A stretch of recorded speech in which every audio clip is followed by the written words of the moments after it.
안녕하세요. 안상규 목사입니다. 오늘 또 마태복음 계속해서 쭉 단락들 살펴보도록 하겠습니다. 마태복음 12장 43절부터입니다. 43절에 아주 재미난 에피소드가 등장하는데요. 이 에피소드를 명확하게 이해해야 해요. 그래서 조금 여러분들과 같이 한번 더 많이 좀 그때 당시의 배경을 좀 이해하고 살펴보려고 합니다. 한번 43절 같이 한번 읽어볼까요? 시작. 한 더러운 귀신이 어떤 사람에게 와서 쉴 곳을 찾으려고 물 없는 곳을 돌아다니다가 끝내 찾지 못했다. 자, 한 단락의 시작이 어떤 귀신이 사람에게서 나왔다부터 출발을 해요. 그리고 쉴 만한 곳이 없나, 돌아다니다 끝내 찾지 못했다는 그 이야기부터 설명이 등장합니다. 이 얘기를 도대체 마태는 왜 기록했을까? 좀 더 볼까요? 그래서 더러운 귀신은 내가 전에 나왔던 집으로 다시 돌아가야겠다라고 말합니다. 그런데 가보니 그 집은 아직 비어있는 채로 깨끗이 치워져 있고 말끔히 정돈되어 있었다고 설명합니다. 그러자 더러운 귀신은 나가서 자기보다 더 사악한 다른 귀신들 7을 데리고 와 그곳에 들어가 살았다라고 설명해요. 그리고 그렇게 되면 그 사람의 마지막은 처음보다 더 나빠질 것이다. 악한 세대여, 너희들도 이렇게 될 것이다 라는 단락으로 끝을 내요. 이 메시지가 위에 단락하고 연결을 한번 좀 시켜볼까요? 예수를 처음부터 메시아로 여겼나요? 그들이 예수 그리스도를 거부했죠. 그러고선 표적을 달래요. 이거는 표적이라는 개념은 메시아에게는 표적을 보여달라고 할 수가 없는 거죠. 우리에게 증표를 주소서, 표적을 주소서, 이런 개념은 신에게 하는 말이 아니에요. 신에게 보내는 선지자들에게조차 하지 않았던 거예요. 그런데 이것들을 했다는 것은요, 네가 마음에 안 들어. 첫 번째는 그거고요. 두 번째 뭐라 그랬어요? 네가 하는 모든 행동들에 있어서 내가 알고 있는 메시아가 아니야 라고 얘기하는 거라 그랬잖아요. 그렇죠? 여러분 잘 생각해 봅시다. 아주 잘 생각해 봅시다. 여러분, 메시아가 자기가 만든 예수 그리스도, 그러니까 자기가 만든 메시아를 그리면서 살았던 그 사람들은요, 예수가 아무리 하나님이라고 소개를 해도 알 수가 없어요. 왜죠? 내가 이미 그것에 못 박았고 그것이 메시아다라고 결정지었기 때문이에요. 오늘 이 얘기를 하려고 하는 거예요. 하말티아라는 이 개념, 죄요, 죄. 하타라는 이 개념이 무언가를 내가 결정짓다라는 의미도 있어요. 다시 뭐라고요? 내가 무언가를 결정짓다. 여러분, 죄가 뭐라고요? 내가 무언가를 결정짓다라는 의미도 있어요. 그러니까 우리가 착각하는 게 있는 거예요. 이 고대 근동에, 그러니까 고고학이나 역사적인 배경이나 성경 해석학을 전혀 전공하지 않은 사람들이 말도 안 되는 얘기를 하는 거예요. 죄는 도덕적인 것이다 라고 하고선 도덕적인 잣대를 들이대는 거예요. 그런데 성경은 그런 개념으로 죄를 이야기하고 있는 게 아니에요. 심판은 누가 받는 거죠? 죄가 있는 사람이 받는 거예요. 맞아요? 그런데 지금 이 악한 세대여 너희도 이렇게 될 것이다 하고선 심판의 메시지를 전달했단 말이에요. 그런데 이 심판의 메시지에는 바로 어떤 뜻이 있다고요? 너희가 결정지었기 때문에, 너희가 스스로 결정지었기 때문에 심판받는 것이다 라는 개념이 등장하고 있다는 거죠. 우리가 이거를 놓치니까, 마태의 의도를 놓치니까 엉터리로 해설을 하는 거예요. 자, 죄라는 뜻에는 어떤 뜻도 있다고요? 내가 결정짓다요. 그럼 여러분, 내가 하나님보다 앞서가면 결정짓는 거죠. 이것도 죄라는 거예요. 여러분 동의하세요? 그런데 대한민국 교회에서는 전부 다 뭘로 지금 다 얘기하고 있죠? 도덕적인 잣대, 윤리적인 잣대로 설명하고 있어요. 여러분, 그럼 우리는 종교밖에 안 되는 거예요. 맞아요? 여러분, 종교의 그늘에 벗어나지 않는다면 우리는 뭐예요? 따라해보세요. 종교인. 우린 종교인이죠. 그리스도인이 아니죠. 종교인이죠. 그렇죠? 그런 거라니까요. 또 한번 봅시다. 다음 단락도 그래서 지금 다음 단락이 왜 중요한지가 또 설명되어지는 거예요. 마음대로 뭐 하고 있어요? 결정 짓지 말라 그랬어요. 그게 죄라 그랬어요. 이번 단락이. 그럼 다음 단락 한번 보자고요. 예수께서 사람들에게 여전히 말씀하고 있을 때 예수의 어머니와 형제들이 예수께 말하려고 밖에 서 있었습니다. 어떤 사람이 예수께 말합니다. 보십시오. 선생님의 어머니와 형제들이 선생님께 드릴 말씀이 있다며 밖에 서 있습니다. 자, 일단 요 구절까지 한번 보자고요. 이 사람은 예수의 어머니와 형제들이라는 걸 어떻게 알았을까요? 저한테 설명 한번 해보세요. 이런 생각은 안 해보셨죠? 이런 생각 안 해보셨죠? 네. 예수께 지금 어떤 사람이 와가지고 보십시오. 당신의 어머니가 저기 있습니다. 당신의 형제가 저기 있습니다. 어떻게 알았냐고요? 이 사람은 지금 예수께 이렇게 얘기하는 이 사람은 누구일까요? 과연 위에 달라가고 연결시켜서 살펴보라고요. 이 악한 세대요. 이것이 너희에게 다 돌아간다라고 표현한 그 위에 달락 말입니다. 그 위에 달락에 있는 메시지를 다시 한번 여기서 살펴보세요. 이 어떤 사람이라고 지금 얘기하는 사람, 이 사람 뭐예요? 예수를 어떻게 하면 음모에서 끌어내릴까라고 생각하는 사람이에요. 자기가 이미 뭘 만들어낸 사람이라는 거예요. 자기만의 예수를 이미 그려내고 있어요. 자기가 결정한 모든 메시아는 이렇게 올 거야 라고 결정해버렸다고요. 이 사람이 그렇게 얘기하니까 예수께서 그에게 대답합니다. 한번 같이 한번 읽어보세요. 시작. 누가 내 어머니고 형제들이냐. 아멘. 다시 뭐라고요? 누가 이 얘기 왜 했을까요? 진짜 혈육적인 측면으로 봤을 때는 친형제고 어머니 맞잖아요. 그런데 그 다음 구절이 아주 멋집니다. 그리고 손을 내밀어 제자들에게라 그랬어요. 자, 지금 설득당하는 목적 대상이 누군지 한번 보세요. 제자들이에요. 가리키면서 말합니다. 보라, 내 어머니이고 형제들이다. 누구든지 하늘에 계신 내 아버지의 뜻을 받들어야 내 형제고 내 자매요 내 어머니다. 자, 여기에서요 어떻게 우리나라 말로는 아버지의 뜻을 행해야 된다라고 번역했거든요. 근데 포이에세라는 이 단어 말이에요. 이 포이에세라는 이 단어는요 무엇을 하다라는 동사이기는 하지만 연장 형태 수동 동사예요. 연장 형태 수동 동사라는 건 끝까지 이어진다라는 개념이거든요. 의도적으로 무엇 하다라는 동사가 따로 있음에도 불구하고 예수께서 이렇게 말씀하셨어요. 포이에세라는 단어를 의도적으로 썼다고요. 무슨 얘기냐면요, 하늘에 계신 내 아버지의 뜻을 유지한다라는 뜻으로 번역하는 게 훨씬 더 맞는 표현이에요. 유지라는 거는 뭐예요? 계속해서 간직하고 있는 거죠? 그죠? 유지한다라는 개념으로 여러분 이거를 설명한 거라고요. 자, 성경 해석학적으로 얘기했어요. 이번에는 좀 배경사로 좀 설명해 볼게요. 예수의 제자들, 특히 SNF파에서는요 무엇을 행한다는 말을 사용하지 않습니다. 다시 뭐라고요? 행한다는 자조적인 자기가 무엇을 해야 한다라고 얘기하는 그런 단어를 전혀 SNF파 사람들은 사용한 적이 없어요. 그가 이끄시니 그가 행하시니 이런 개념이었어요. SNF파 사람들은. 자, 예수님은 SNF파의 수장이었죠.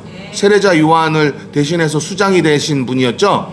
자, 그렇다면 행한다라는 이 개념으로 어떤 단어가 있는데 그 특정 단어를 써야 되는데 그 단어를 안 쓰고 포이에스라는 단어를 썼단 말이에요. 이거는요 우리나라 말로 이렇게 행해야, 하나님의 뜻대로 행해야 한다라고 이렇게 번역한 것이 잘못됐다는 얘기예요. 유지시키는 것, 그분의 뜻을 유지시킨다.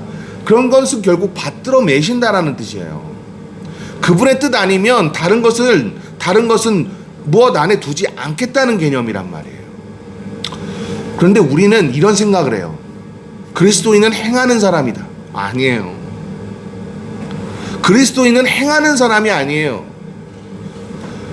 불교는 득도한 것을 행하는 사람이에요. 맞죠? 이슬람은 하나님의 말씀을 그대로 실천하는 사람이에요. 맞아요? 그 유대교도 마찬가지고 야훼의 뜻을 실천하는 사람이죠.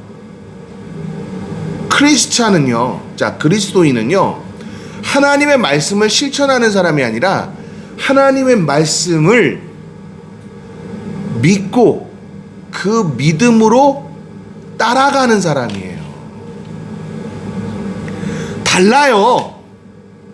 다르죠. 다른 거라고요. 이끄심과 내가 하는 거. 그쵸? 근데 자꾸 우리는 그 교회에서 자꾸 유교 사상에 의해 빠져 있어서 내가 무언가를 자꾸 해야 한다 그러잖아요.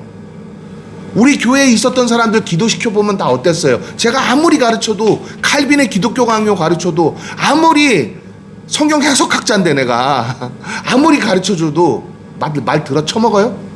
안 먹었어요. 그래서 뭐라 그래요? 맨날 기도할 때마다 아버지 도와주시옵소서. 아버지 왜 저에게만 이렇게 고통을 주시옵나이까?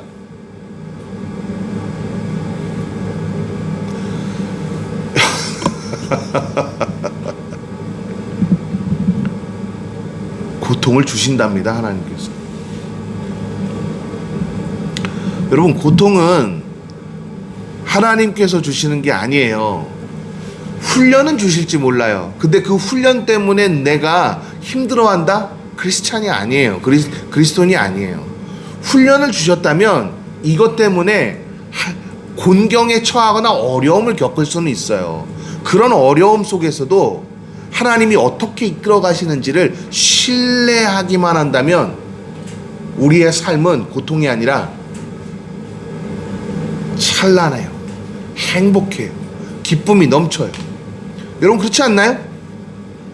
네.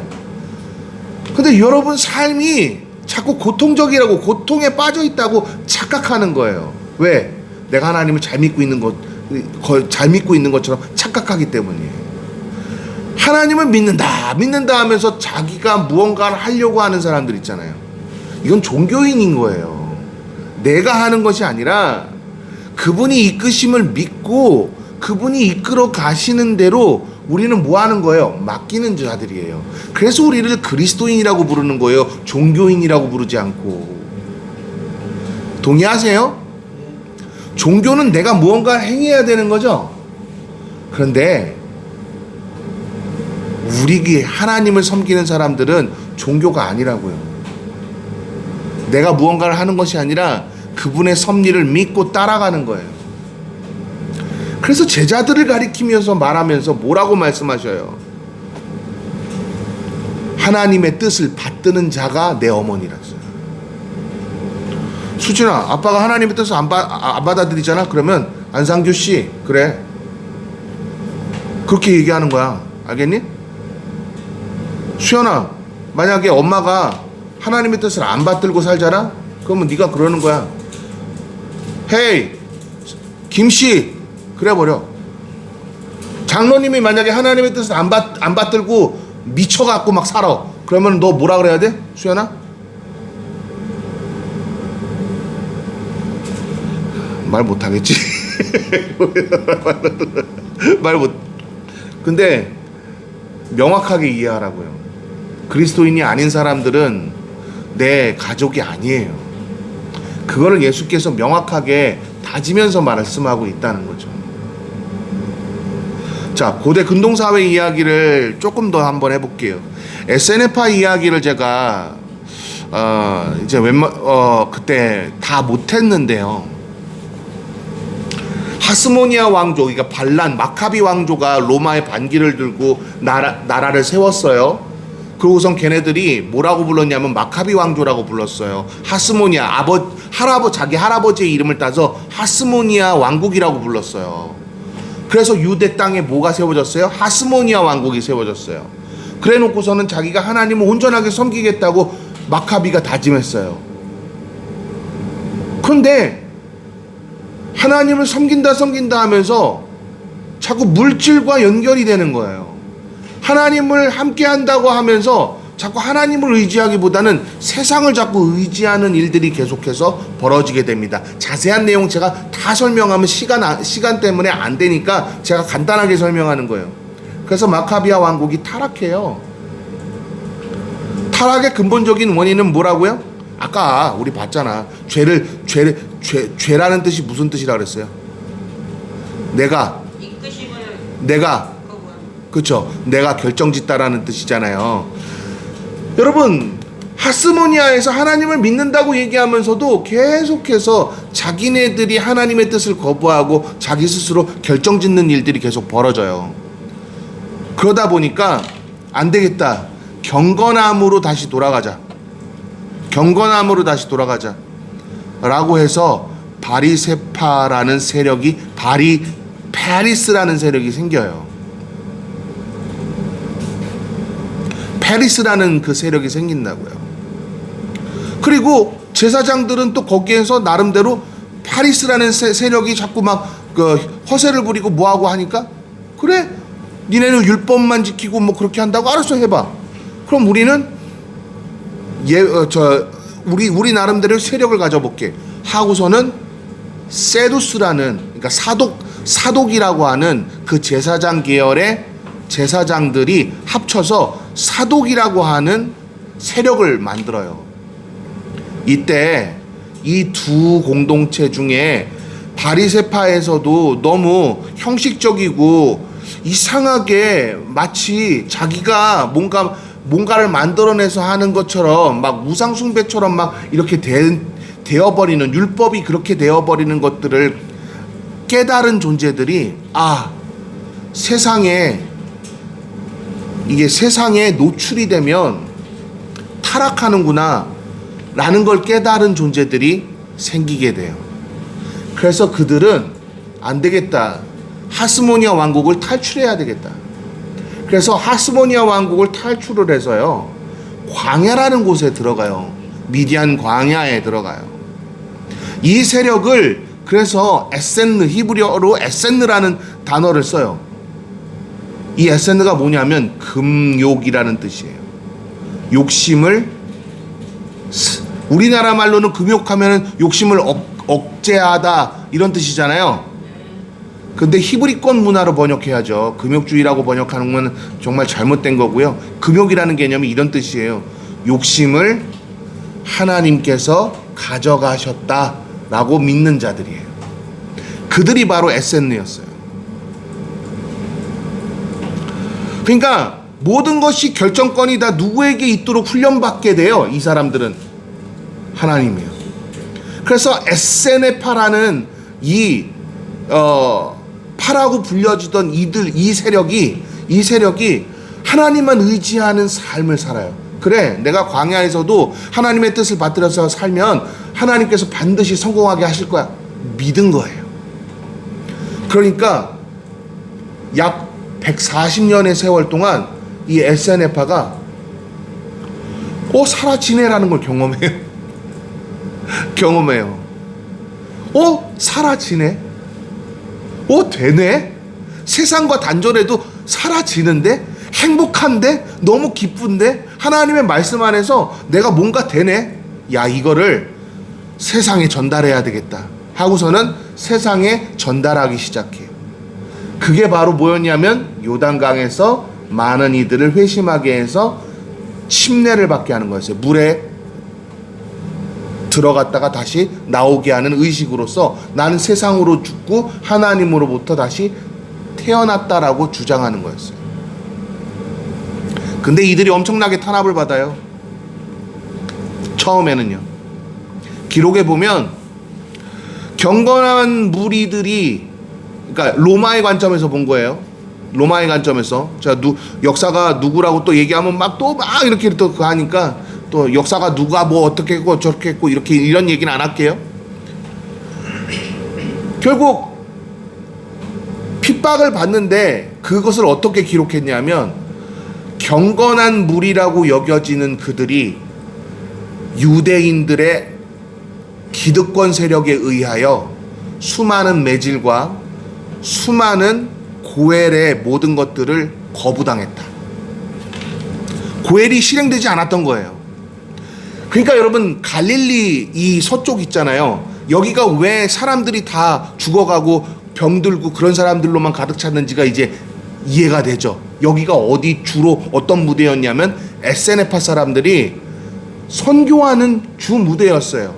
그러니까 유대인들이 싫은 거야. 에세네파가 하는 것 자체가 싫은 거야. 그러니까 여기에 유대인들이 있다 할지라도 고해를 실행해요? 할까요? 안 해요. 이래도 너네가 하나님을 예. 맞이할래 하고 예. 또 핍박이겠지. 예. 안 해요.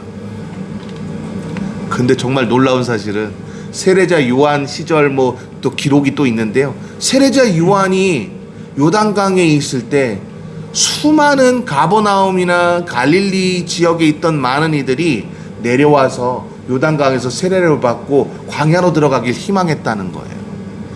여러분, 왜 그랬을까요? 그게 진짜니까. 네.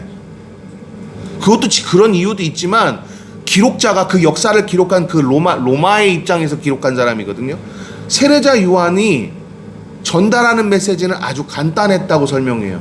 뭐냐면 회개하라, 이 땅의 모든 것들에 욕심내지 마라, 하나님을 온전하게 섬겨라, 그 온전한 섬김이 너희에게는 복이 될 것이다. 이거였다는 거예요. 로마의 역사가가 그렇게 표현해요. 우리 마태복음에서도 광야에 외치는 자의 메시지가 뭐라 그래요? 회개하여라, 천국이 가까이 왔다. 그거 봐요. 일맥상통하죠. 로마 역사가가 했던 이야기도 똑같죠. 근데 이 로마 역사가가 더 재미난 거를 우리에게 소스로 정보를 주는데요. 바로 이겁니다. 세례자 요한 이후에 출현한 어떤 예수라 하는 요술쟁이라는 표현을 써요. 역사가가 여러분 요술쟁이라는 표현을 써요. 왜 그랬을까요? 막 요술이 일어나거든. 그 갈릴리에서 병도 고쳐지고 귀신도 쫓아내고 막 그 5천 명을 먹이는 사건이랑 이런 것들이 막 일어나는 거를 아마도 그 중에 하나는 목격했다는 거죠. 요술쟁이 한 명이 그들에게 전하는 메시지는 이 땅의 메시지가 아니었다. 자, 소스, 아주 재미난 소스가 등장했죠. 뭐라고요? 이 땅의 메시지가 아니었다. 다시요. 뭐라고요? 이 땅의 메시지가 아니었다. 아니지. 그럼 여러분, 오늘날로 한번 통시적으로 적용해 볼까요? 이 역사가가 한 말이라도 한번 적용해 보자고요. 예수는 어디에 메시지를 전달한 거예요? 하늘의 메시지를 전달했어요. 이 땅의 미련을 버리라고 하는 하늘의 메시지였어요. 그럼 여러분, 교회에서 이 땅의 메시지를 전달해야 될까요? 아니면 그분의 메시지를 전달해야 될까요? 그쵸? 그러니까 복음이라는 것은 그분의 메시지인 거예요. 그러니까 이 땅에서의 메시지가 아니라 이 땅을 어떻게 하면 잘 살까, 어떻게 하면 누릴까라는 개념이 아니라 하나님의 나라에서 어떻게 누릴까에 관한 진정한 행복, 진정한 축복, 진정한 하나님의 영역 안에서의 추구하는 뭐라 그래야 될까? 우리나라 말로는 좀 환희라고 표현하는 게 맞겠네요. 진정한 환희를 경험할 수 있는 곳. 그것은 이 땅에 없다는 얘기예요. 하나님의 복음을 온전하게 받아들일 때야 진정한 환희가 생기는 거예요. 근데 자꾸 우리는 어디에 욕심내요? 물질에 욕심내요. 교회에서도 물질의 욕심에 가득 채워서 욕심에 가득 찬 교회가 돼버렸죠. 이 기득권을 안 놓으려고 어떤 일을 벌여요? 정치인들과 함께 연합을 내버렸죠. 그리고 정치 세력이 돼버렸어요. 그렇지 않나요? 지금도 여러분 왜 거기 저는 이해가 안 되는 게 광화문에 정광훈 씨가 전세 냈어요? 놀라지 마세요. 토요일하고 주일마다 왜 거기에 정광훈 씨 혼자 그거 하고 있어요? 그거 왜 전세 낸 거예요? 아니 그게 아니라 국가에서 이거 허용하지 말아야 되는 거 아니에요? 말해야죠. 집회 신고하면 아니요, 여러분 자시요. 종교인은 지금 집회 신고하면이라고 얘기하는 거 말씀 잘하셨어요. 그것도 명분이 있어야지. 아니 그러니까 말씀 잘하셨다고요. 거기서 예배드리라고 했어요? 아니요. 거기서 헝은 거더라 그랬어요? 거기서 예배 드리는 게 집회예요? 이거는 종교행위라고 하잖아요. 헌법에서 보면 종교행위라고 하잖아요. 종교행위는 집회에 해당 사항이 안 돼요. 그렇죠. 근데 왜 광화문이 집권지향 맨날 토요일하고 주일날 나와서 그렇게 예배를 드리냐고요. 그러면서 예수님 욕은 예수님 망신은 다 시키고 말이야. 그렇지. 거기서 그러니까요. 거기서 헌금 바구니 돌리는 건 그러면 어떻게 할 거야? 거기 신고할 거야? 세금 신고할 거야? 안 해요. 아니 집회인데 세금 신고해야죠. 그러면 근데 그건 안 하죠. 자기네는 종교 행위를 한 거래. 그럼 종교 행위는 집회가 아니야. 앞뒤가 안 맞는 거야. 앞뒤가 안 맞아요. 자, 그 역사 기록자 이야기 좀 한 번만 더 할게요. 이나시 이러면 얘기하면 또 논란이 되니까 제가 안 할게요. 아무튼 알파벳 E로 시작하는 역사가예요. 그 역사가가 이 역사가는요 로마의 입장에서 바라보고 예수를 썼는데 이게 논란이 많이 돼요. 왜 논란이 많이 되냐면 로마의 입장에서 봤음에도 불구하고 유대인들은 부정한 거야. 이해되셨죠? 로마의 입장에서 봤는데도 요술쟁이 예수야. 이 땅의 사람이 아닌 것처럼 행동한단 말이에요. 그래서 마지막으로 한마디만 하고 제가 마칠게요. 그 역사가가 했던 말. 그는 마치 제우스가 이 땅에 내려온 것처럼 모든 요술들을 부리는 것을 확인했다. 스스로가. 그들은 제우스라고 여겼던 거예요. 예수를. 제우스가 보낸 사람이 아닐까.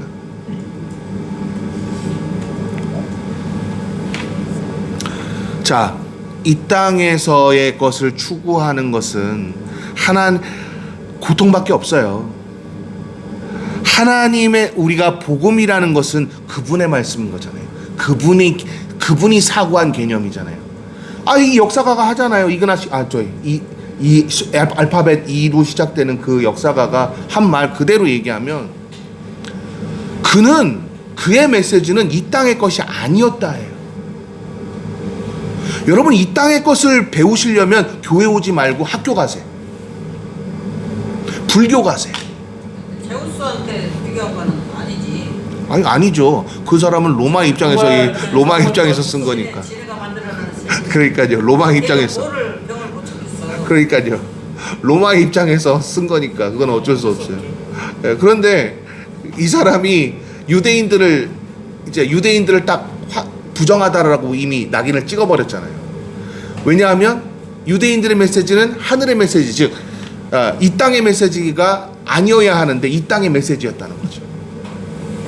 자, 오늘날 이걸 통시적으로 대입하고 마치자는 얘기예요. 제 말씀이. 오늘날도 바리새인들 아닐까요? 대한민국의 교회가. 오늘날도 이 땅의 것을 가르치는 교회들은, 이 땅의 것을 가르치고 이 땅의 것을 추구하는 교회들은 사입이라고 불러야 되지 않을까요? 그래서 신학교에서 조직신학이 그렇게 중요하다는 거 그렇게 강조하는데 조직신학을 제대로 공부를 안 하니 참 문제입니다. 자, 질문 있으십니까?